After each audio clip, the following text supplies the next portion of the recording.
Mga kapatid, ang humiliya po ngayong araw ng Martes pong ito ay hango po sa babasahin kong ito.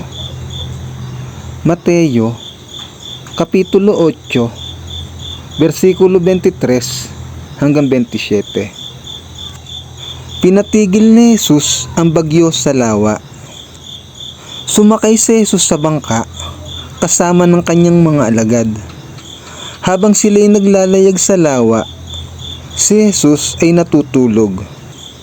Biglang bumugso ang isang malakas na unos at halos matabunan ng mga alon ang bangka. Dahil sa labis na takot, si Jesus ay nilapitan at ginising ng mga alagad. "Panginoon, tulungan ninyo kami. Lulubog tayo," sabi nila. Ngunit sinabi niya sa kanila, "Bakit kayo natatakot? Napakaliit naman ng inyong pananampalataya." Bumangon siya, pinatigil ang hangin at ang mga alon, at bumuti ang panahon. Namangha silang lahat at sinabi, "Ano kayang uri ng tao ito? Maging ang hangin at ang lawa ay sumusunod sa kanya." Ang mabuting balita ng Panginoon.